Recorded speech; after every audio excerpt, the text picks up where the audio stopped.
우리의 국산 전투기 KF-21은 화려하고 강렬한 인상을 남기며 세계에 이름을 알렸습니다.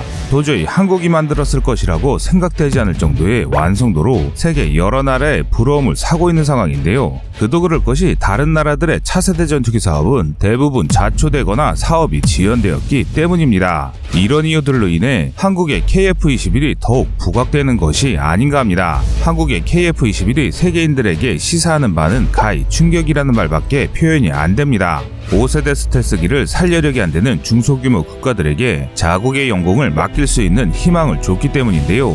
이와 더불어 고비용 5세대기를 보조하는 4.5세대 전투기를 찾는 국가들도 관심을 갖고 있습니다. 하지만 해외 여러 전문가와 언론의 호평에도 불구하고 KF-21에 대한 국내 보도는 싸늘합니다. F-35A보다 비싸질 것이라거나 검증되지 않는 성능의 불완전한 기체라고 폄하하기 바쁜 상황입니다. 이는 아직도 KF-21의 개발 의도를 이해하지 못하는 분들이 많은 것이라 할 수 있는데요. 그래서 준비했습니다. 오늘은 지금까지 다른 언론에서 공개되지 않았던 KF-21 보람의 세부 성능에 대해 알아보겠습니다.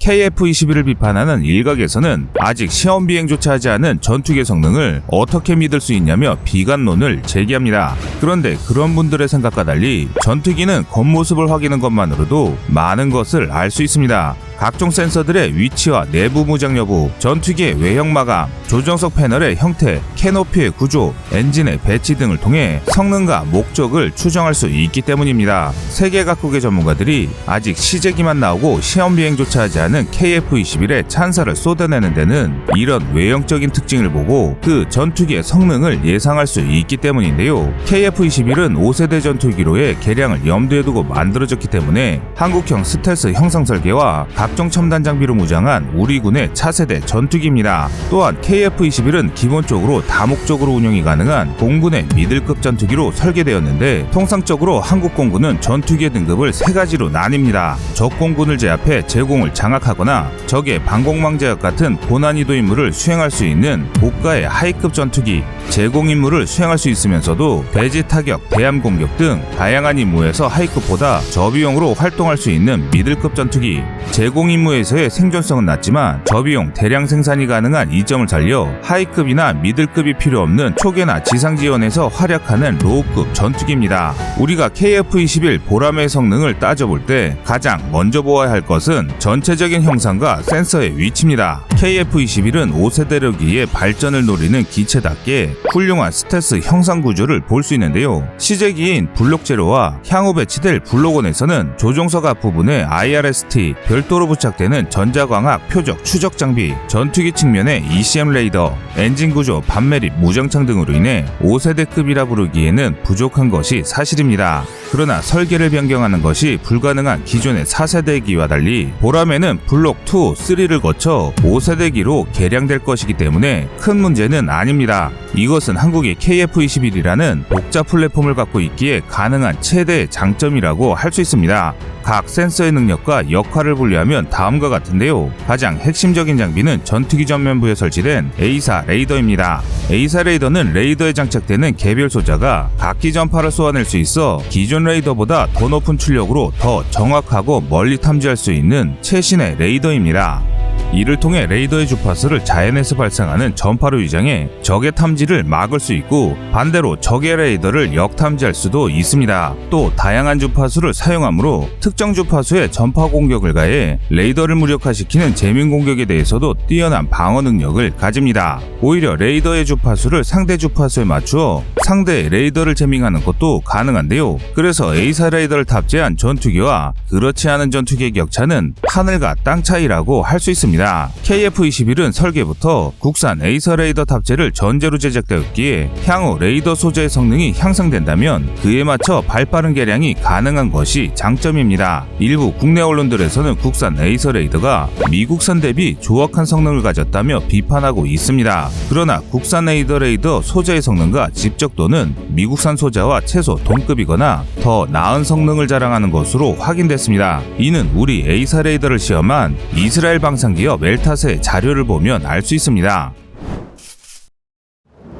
조종석 전면에 경광봉처럼 동그랗게 살짝 튀어나온 것이 적외선 탐지 추적 장치 IR-ST입니다. IR-ST는 스텔스기가 전장의 주역이 되게 해주는 역할로 미래 전장에서 전투기의 생존을 위해 반드시 필요한 센서입니다. 이 센서는 전투기가 내뿜는 엔진열, 배기가스, 달궈진 금속부 등을 적외선으로 추적 및 탐지하는 방식으로 작동됩니다. 따라서 전파를 흡수하거나 반사해 레이더에 탐지되지 않는 스텔스기를 탐지할 수 있습니다. 또 전파를 사용하지 않으므로 자신에게 쏘아진 전파를 감지해 조종사에게 적에게 탐지당했다는 사실을 알리는 레이더 경보 장치 PWR을 무력화할 수도 있습니다. 뿐만 아니라 전파 교란으로 레이더가 무력화되는 전자전 상황에서도 전자전 능력을 보유한 적도 상대할 수 있습니다. 현재 보라매의 IR-ST는 센서 능력을 최대로 발휘하기 위해 불가피하게 외부로 노출되어 있으나 향후 기술 개발을 통해 내장할 예정입니다. 그 다음으로 보호해야 할 것은 보라매 하부에 장착되는 전자광학 타겟팅 포드 EOTGP입니다. 타겟팅 포드는 지상의 물체를 식별하는 정밀 탐지 장비로 미래 전장에서 전투기의 지상 타격 능력을 유지하기 위한 핵심 장비입니다. 현대 무기들은 육해공을 막론하고 모든 무기가 레이더 탐지, 열 추적, 음파 탐지, 광원 탐지, 전파 탐지 등 각종 탐지에 대응하는 은폐 능력을 보유하고 있으므로 미래 전장에서 EOTGP가 없는 항공기는 매복한 적지상군을 찾아낼 수 없습니다. 현재 우리나라가 개발한 보라매의 타겟팅 포드는 SXGA급 해상도의 성능을 발휘하는데 이는 현재 가장 우수하다고 여겨지는 4세대 전투기인 라팔의 FSO나 F-15K의 스나이퍼 포드보다 우수한 성능을 가집니다. 다만 짧은 실제 개발 기간상 외부에 장착하는 포드용으로 개발되었는데요. 외부에 장착되어 피탐지율을 높이는 문제점이 되고 있으나 수년 내에 보다 정밀하고 소형화되어 보라매 내부에 탑재될 것으로 알려져 있습니다. 또한 주날개와 꼬리날개 끝단에 위치한 전자지원 체계와 직접 드러나진 않지만 내부에 탑재될 통합전자전 장비 역시 중요합니다. ESM은 전자전에 필요한 적의 전자정보를 수집 및 분석하는 장비로 효율적인 전자전 수행을 돕는 장비인데요. 통합 전자전 장비는 주파수 교란 장비인 RF 제머 레이더 경보 장치 PWR, 적의 전자전 공격에 대응하기 위한 내장형 전자전 포드로 구성됩니다. 이는 중국과 일본이 배치했거나 개발 중인 Y9G EC2의 전자전 공격을 방어할 수 있는 대전자전 장비입니다. 앞서 언급한 최신 장비들을 바탕으로 KF-21의 능력을 간단히 요약하면 현대전에서 살아남을 수 있는 우수한 전투기라는 것입니다.